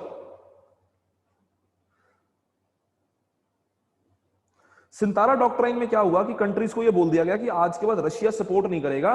Russia support नहीं करेगा आज के बाद किस चीज में? Russia will not support basically in any factor regarding the military repression और मिलिटरीली और आर्मी वाइज, किसी भी तरह से रशिया सपोर्ट नहीं करेगा. कंट्रीज अपना अपना हिसाब खुद देख लें. ठीक है, कंट्रीज अपना अपना हिसाब खुद देख लें, हमें नहीं चाहिए. सऊदी अरेबिया वाला पार्ट कुछ नहीं था. सऊदी अरेबिया वाला पार्ट बस इतना था कि सोवियत जो यूनियन था, रशिया जो था, वो ऑयल में डील करता था. ठीक है, सबसे ज्यादा उसकी ऑयल से पैसा आता था. तो जब सऊदी अरेबिया टाइप कंट्रीज आ गई, वेस्ट एशिया में ऑयल का बूम आया, तो जो रशिया से एक्सपोर्ट था कंट्रीज, रशिया से इंपोर्ट करती थी कंट्रीज, उन्होंने मूव कर लिया वेस्ट एशिया की तरफ. तो जब उन्होंने वेस्ट एशिया की तरफ मूव कर लिया तो Russian economy suffered a huge setback. ठीक है जी. इसके अलावा what was basically the reason was also that there was a low lifestyle, or there was low poor standard of life for the people of Eastern European countries. ठीक है, जो Soviet countries थी, their people had a very low lifestyle because the countries were not democratic, the countries were authoritarian. ठीक है, the countries or the people could not ask questions to the regime. Whatever the government wanted they did. तो उन्होंने कोई सवाल पूछने का chance नहीं था, कोई राइट्स नहीं थे, कोई रेगुलेशन नहीं थे, सरकार और डेमोक्रेटिक नहीं थी, अथॉरिटेरियन थी. तो यार लोगों के पास कुछ नहीं था. ठीक है, सब कुछ स्टेट कंट्रोल्ड था, कोई पैसा नहीं कमा रहा था, और दूसरी तरफ वो देख रहे थे वेस्टर्न कंट्रीज में, दूसरी तरफ, मैं I tell your answer later, don't worry, जो दूसरी तरफ वो देख रहे थे अपना यूएसए के साइड और यूएसए वाली कंट्रीज के साइड, तो वहां पे लोग तरक्कियां पे तरक्कियां कर रहे थे, वहां पे डेवलपमेंट हो रही थी, तो लोगों को लगा कि यार वहां तो डेवलपमेंट हो जा रही है, हमें तो कुछ मिल नहीं रहा, तो अब करे तो क्या करें, ठीक है। So the people started revolting. So basically the lifestyle of west of luxury, the wise lifestyle of west of basically living a very free life started impacting the minds of the people of Eastern European countries. They said that we also want similar kind of lifestyle, we want that we should be free, we want that we should have a luxurious lifestyle, we want that we should also, or we can also start business houses. So that is what impacted the idea of Eastern European countries as well. Now there was also, ये जो होता है ना, ये सारा cultural impact होना, इसको बोलते हैं सॉफ्ट पावर, ठीक है। ये कल्चरल इंपैक्ट सारा होता है सॉफ्ट पावर। देखो जोसेफ नाय is a very famous international relation expert और थ्योरिस्ट। जोसेफ नाय, he has given kind of 3 powers, ठीक है। जोसेफ नाय talks about 3 different powers, ठीक है। जोसेफ नाय says that there is a hard power, there is a concept of hard power, there is a concept of soft power, there is a concept of smart power. Hard power is basically military backed, soft power is kind of cultural backed, and smart power is mixture of both. Smart power is mixture of both.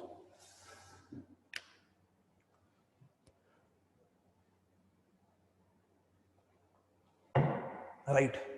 Hard power military backed, USSR, earlier USSR, that is completely hard power. आज के time में कोई ऐसी specific hard power नहीं है जो completely military पे rely करे, ठीक है। सॉफ्ट पावर इंडिया, ठीक है। कल्चरल रिलायंस, ठीक है। Historical Reliance India. Smart power China, smart power China, ठीक है। मिलिट्री भी यूज करते हैं, कल्चर भी यूज करते हैं, ठीक है। मिलिट्री यूज करते हैं कहां पे, जैसे इंडिया में कर रहे हैं इस टाइम के ऊपर, साउथ चाइना सी में कर रहे हैं, मिलिट्री यूज कर रहे हैं, हार्ड पावर है, ठीक है। सॉफ्ट पावर का यूज कर रहे हैं नेपाल में, सॉफ्ट पावर का यूज कर रहे हैं म्यांमार में, सॉफ्ट पावर का यूज कर रहे हैं कंबोडिया में, साउथ ईस्ट एशियन कंट्रीज में, वो क्या है, स्मार्ट पावर, ठीक है। सॉफ्ट पावर यूज कर रहे हैं ना, वहां पे इंफ्रास्ट्रक्चर बिल्ड कर रहे हैं, आपका one belt one road policy जो है, यूरोप तक जा रहे हैं, वो सब क्या है, सॉफ्ट पावर की तरह से यूज कर रहे हैं, that is smart power. Now in the world, Joseph नाय ने तो नहीं दिया वो कॉन्सेप्ट, पर इसके अलावा भी वर्ल्ड में एक कॉन्सेप्ट है जो अब बड़ा फेमस, बड़ा प्रचलित है, that is known as fast power. Internet का जमाना है, ठीक है, टेक्नोलॉजी का जमाना है, you can not be slow, ठीक है, you can not be slow, you have to be fast, this is what is fast power, ठीक है। You can not be slow, you have to be fast, you have to be very active with regard to your diplomacy, ठीक है। you cannot keep the countries waiting. जैसे for example recently there were elections in Sri Lanka. Mahinda Rajapaksa became the prime minister, ठीक है। Mahinda Rajapaksa was the earlier president, now became the prime minister of Sri Lanka, and his brother Gotabaya Rajapaksa is basically the president, right? So it is completely family dominated. Are you getting my point? So basically when Mahinda Rajapaksa was earlier in power, he was backed by, or he was supported China, but now when he came to power as the prime minister, Indian prime minister called him and congratulated him, ठीक है। Chinese president congratulated him, many countries presidents said on Twitter, they called him, they congratulated him, and this is basically the leaders of the nation. So कौन कितनी जल्दी call कर रहा है, कौन कितनी जल्दी बात कर रहा है, that is fast power, ठीक है। कि if for example tomorrow when in November there are elections in USA, for example either can win, ठीक है, either Trump can win or Biden can win, whoever wins. So it will be seen that which president calls him, or which leader of the nation calls that president at an early stage, or even when the election results are announced, or wishes them on Twitter, or calls them, or goes to meet them, or they come to meet the prime minister. That is fast power. So in the present world, it is basically the fast power that is most effective. That how fast you are diplomacy, how fast the diplomacy is. You cannot have a laid back attitude or laid back approach, क्योंकि इतनी देर में कोई और आके निकल जाएगा. That is cutthroat competition in international politics. That is fast power. ठीक है, चलो. Coming back to the idea of disintegration of USSR, basically soft power came a very important role. तो जो मैंने बोला कि लग्जूरियस लाइफस्टाइल, साइकोलॉजिकल माइंड, लोगों को इंपैक्ट हुआ कि यार उनका लाइफस्टाइल कितना बढ़िया है, that is all soft power. Are you getting my point? So the people thought कि यार उनकी लाइफ इतनी सही चल रही है, हम क्या कर रहे हैं यहाँ पे. उसके बाद लोगों को लगा कि उसमें कितनी ज्यादा लोग बिजनेस कर रहे हैं, ठीक है, मूवीज बन रही हैं. Hollywood became so famous in USSR. Hollywood became so famous in USSR that there was smuggling of movies into USSR. ठीक है, the people watched Hollywood movies and they got inspired from Hollywood movies, right? There were many serials which were smuggled into USSR. ठीक है, there were many serials which were smuggled into USSR, and it was set into the minds of the people of USSR that what you are facing is ultimate repression. ठीक है, what we are seeing is ultimate freedom. ठीक है, friends देखा है? Friends नहीं, Joseph ने दिया, मैक it is a modern concept. Friends देखा हो? फ्रेंड्स है ना? फ्रेंड्स जो सिटकॉम है उसमें अगर तुम देखते हो तो फ्रेंड्स सिटकॉम में ना many a times there has been वैसे तो फ्रेंड्स बना तो after end of cold war था, but still there many a times there has been a subtle reference or a subtle humor or subtle satire about Russia. ठीक है, when somebody in Friends says something which is basically anti-democratic, ठीक है, so Chandler responds कि what are you Stalin? ठीक है, तो कोई बोलता है कि we do not enjoy freedom, तो कह रहे where are you living in Russia? So basically they try to indulge into a subtle satire or play with the minds of the people कि भाई तुम जो हो ना repression enjoy कर रहे हो. ठीक है, Rocky बाल्बोआ, this is a very I give this example often, that is Rocky Balboa. ठीक है, सबको पता होगा वो सिल्वेस्टर स्टेलोन, ठीक है, उसकी मूवी है ना बॉक्सिंग वाली, रॉकी बाल्बोआ. सो अगर आप लोगों ने वो देखी है मूवीज, तो always in the end when Rocky Balboa is fighting, ठीक है, so the last fight is almost all the times in Rocky Balboa movies between the boxer of USA and boxer of Russia और the Soviet Union, and ultimately it is the boxer of USA, that is Rocky Balboa, who wins. And it is shown that the flag of US is going up and the flag of USSR Russia is going down. That is what is soft power. It plays with the minds of the people. They play with the minds of the people, stating them that you are ultimately, or you will ultimately lose. That is what is soft power. What India is doing in China, release of Amir Khan's movies, soft power. That let Chinese people be impacted by Indian thought. ठीक है, movies कैसे release हुई? दंगल, ठीक है, दंगल, toilet एक प्रेम कथा, वो 3 Idiots, fight against the system. ठीक है, Singham, fight against the system. Are you getting my point? So this is what is soft power. Yes or no? किसी को कोई doubt?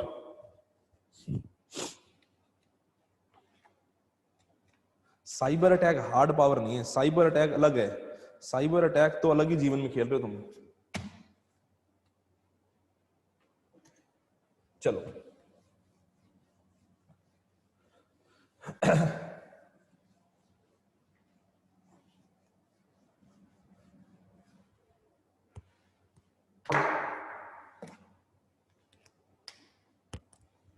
Next is last topic is impact of cold war.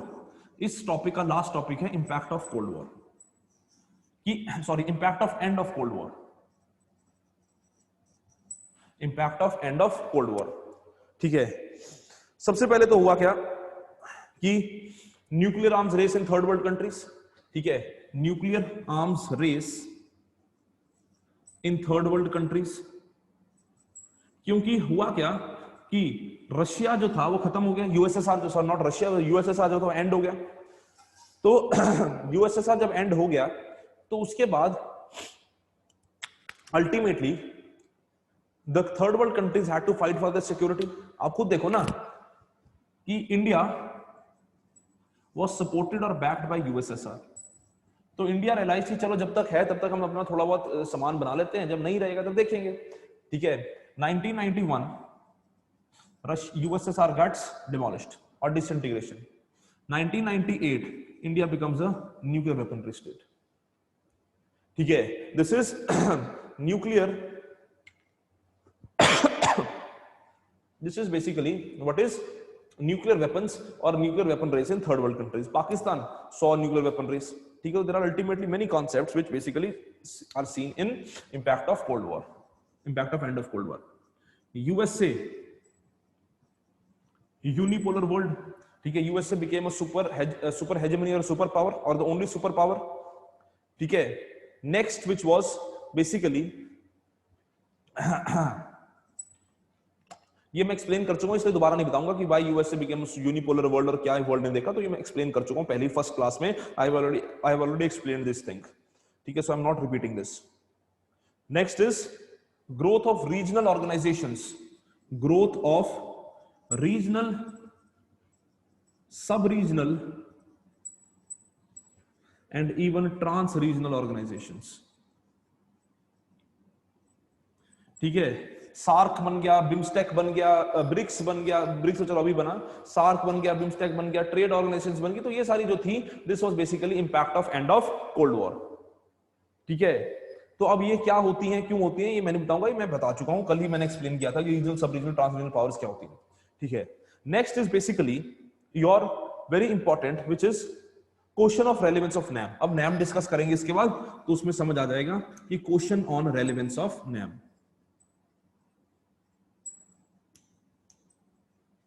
ठीक है, NAM के ऊपर सवाल उठ गया कि नैम की रिक्वायरमेंट है, नैम की जरूरत है।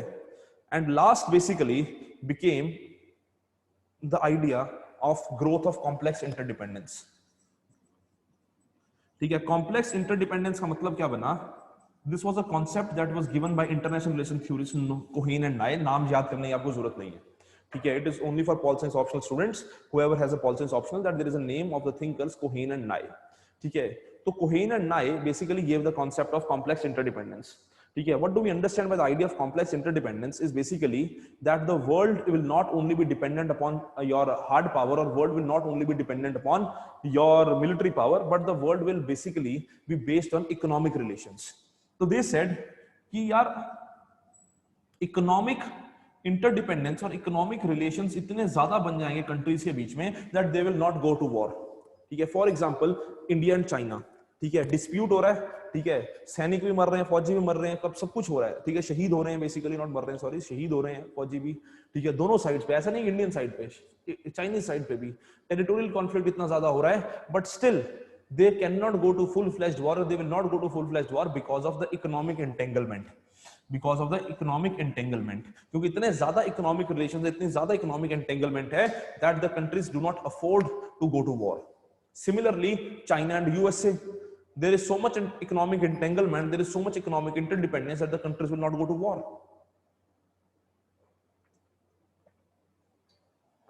Are you getting my point? So this is what is the impact of end of Cold War. Yes or no? Why people of China do not revolt? Lakshya, yeah, people of China are given enough money, they are get enough good lifestyle, they don't revolt. Hard power नहीं है North Korea में। North Korea में देखो, hard power, soft power is related to your international relations. North Korea में dictatorship, North Korea में it is a totalitarian state, not even dictatorship, it is a totalitarian state. ठीक है, फटाफट बताओ मेरे को यस और नो, फटाफट, समझ आ गया?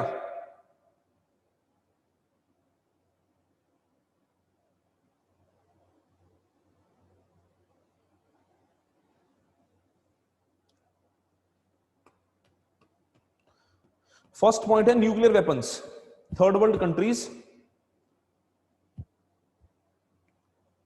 Nuclear weapons. ठीक है, that USSR ended, so the countries thought that there is nobody to protect us, so the countries wanted to protect themselves. So what did they want? They wanted somebody to protect them, so they said ki now is the time that we need to rely on ourselves. So what they did, they started building nuclear weapons.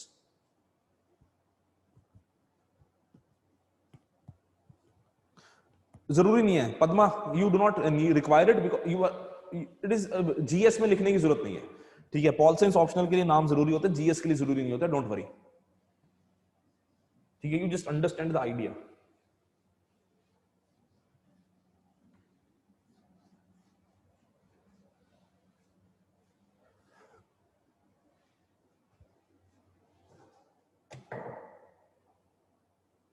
How is Chinese communism different from conventional communism, considering the fact that claim Chinese masses enjoy a higher lifestyle? चलो, next is non-alignment movement. अच्छा, you have Paul Science optional. So name is Nye and Cohen. Joseph Nye and Cohen.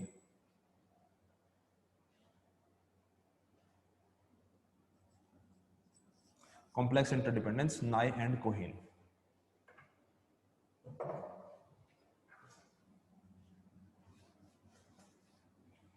चलो ठीक है।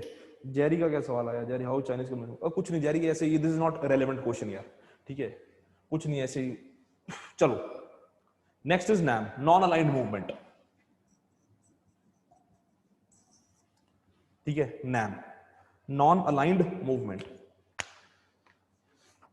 NAM में देखा क्या जाता है, और NAM basically is kind of seen as a separate process that the country started during Cold War, ठीक है। It is considered to be a separate process that the country started during Cold War,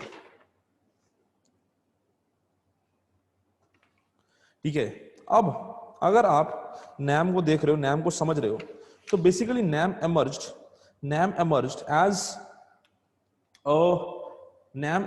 as a unconventional thought or an unconventional movement at the time of Cold War, ठीक है। There were two military blocks,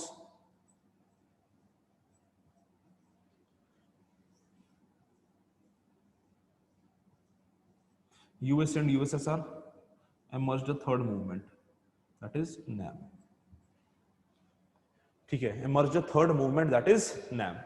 What they said, इन्होंने बोला कि यार देखो, ये बोलते कि यार हमारे लिए किसी भी ब्लॉक को ज्वाइन करना इज नॉट रेलेवेंट, और हमारे लिए किसी भी ब्लॉक को ज्वाइन करना इज नॉट गुड। Why?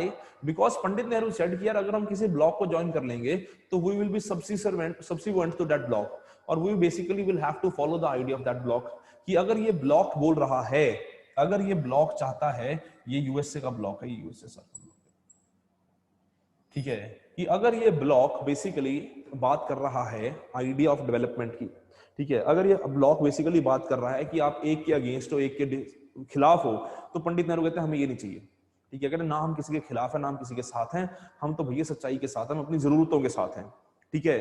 तो this idea was basically formed by the countries who wanted to stay away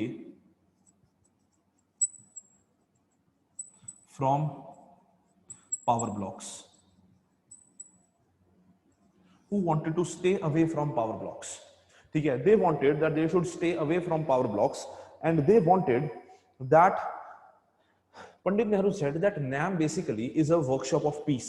कह रहे NAM is not about isolation, NAM is not against a country, NAM is not basically not with a country, NAM is basically a reason, NAM is basically a kind of a movement which has been started for the rights of the third world countries, ठीक है। It is basically the movement that is started for the rights of third world countries. When it is said that it is started for the rights of the third world countries, उसका मतलब क्या है? पंडित नेहरू ने क्या बोला? पंडित नेहरू कहते देखो simple सी बात है, not only Pandit Nehru but other leaders also agree to this. They said यार द बात सिंपल सी है। वो आइडिया क्या है? वो आइडिया ये है कि यार अगर कोई कंट्री आजाद हुई है, अगर कोई कंट्री आजाद हुई है तो उस कंट्री को उस टाइम के ऊपर किस चीज की जरूरत है, ठीक है। The country at that time requires development, the country has different needs, ठीक है, but the other countries may be military developed, other countries may be economically developed, so they have different needs. So Pandit Nehru said कि यार हमारा idea जो है, हमारा idea ये है कि we basically take a moral ground that we are neither with USA nor with USSR. We also, the third world countries also have right to development.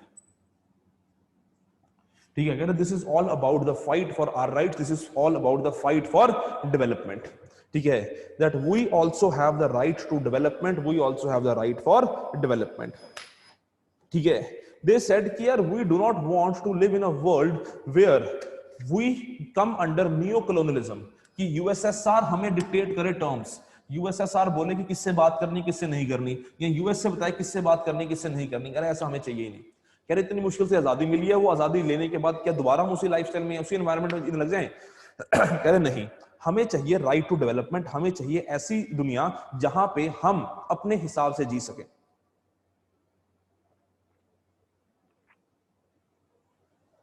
ठीक है, so NAM was basically what was said, that NAM is not disassociation, NAM is not renunciation of international order।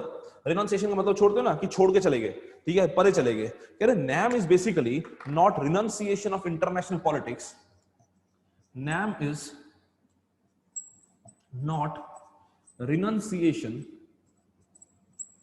of international politics but constructive disassociation।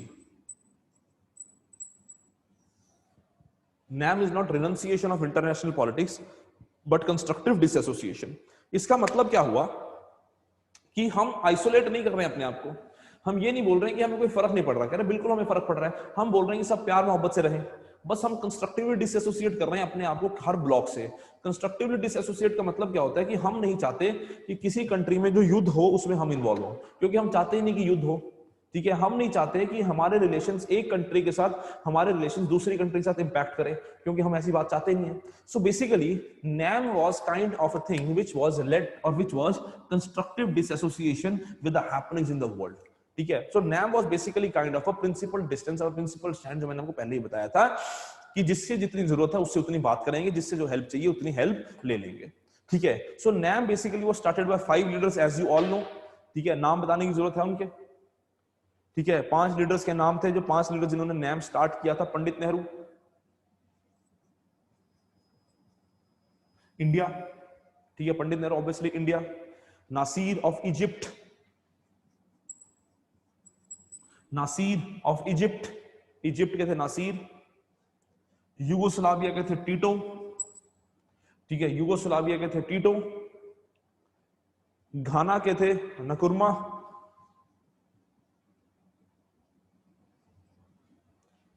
Ghana, and ultimately it was Sukarno of Indonesia. These were the 5 founding fathers of NAM. These were the 5 founding fathers of NAM.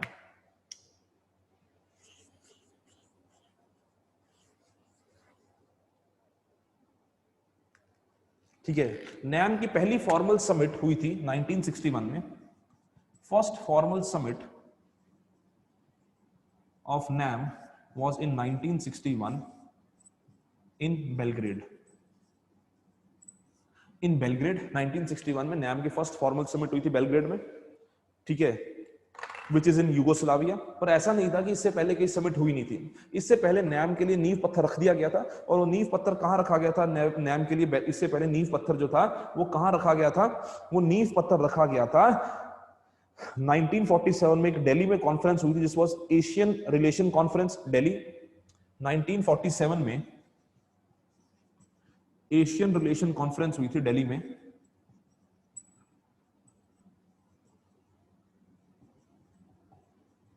और दूसरा 1955 में एक बेंडंग summit हुआ था। बेंडंग summit हुआ था 1955 में। बेंडंग is in Indonesia. ठीक है, तो यहां पे एक तरह से नींव पत्थर रख दिया गया था। कहां पे? आपके NAM के लिए। ठीक है, अब जो फेजेस ऑफ NAM और रेलेवेंस ऑफ NAM है वो एक साथ ही कराऊंगा कल। अब किसी को कोई डाउट है तो वो रुको, rest can leave. Thank you very much. बाकी मेरे को जिनको डाउट है वो मेरे को एक बार बता दो।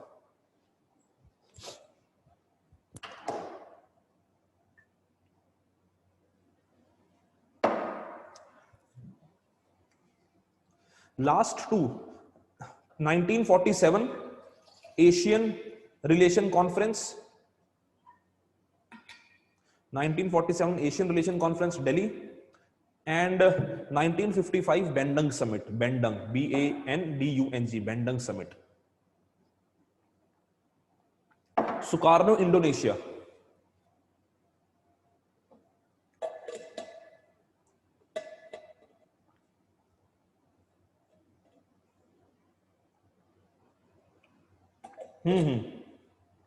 भावेश इन्फॉर्म कर दूंगा। आपका बैच कौन सा भावेश?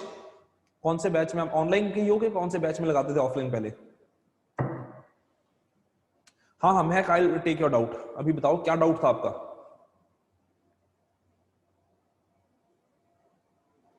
अच्छा ठीक है भावेश, मैं इन्फॉर्म कर दूंगा।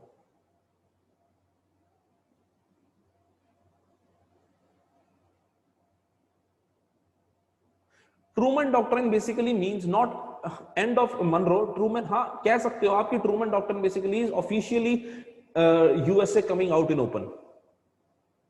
ठीक है, officially USA came out to open, that is Truman doctrine. Monroe doctrine तो वैसे यूएसए ने काफी पहले छोड़ दिया था, पर ऑफिशियली इस टाइम पे छोड़ा था एक तरह से।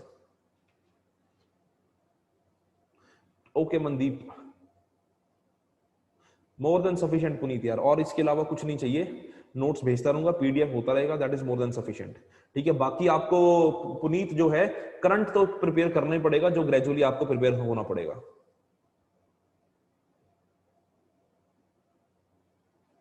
ठीक है कोमल, आप पीडीएफ पोर्टल से भी डाउनलोड कर सकते हो। देखो जरूरी नहीं है कि सब कुछ फॉरवर्ड किया जाए। You go to the PDF portal, it will be updated on the portal. ठीक है, download from the portal, everything is available on the portal. ठीक है, क्योंकि व्हाट्सएप कई बार होता है कईयों को मिल जाता, कईयों को नहीं मिलता, तो everything will be uploaded on the portal. Don't worry, you can go and download from portal. आप दोपहर को देखोगे तो पोर्टल के ऊपर अपलोड हुए होंगे।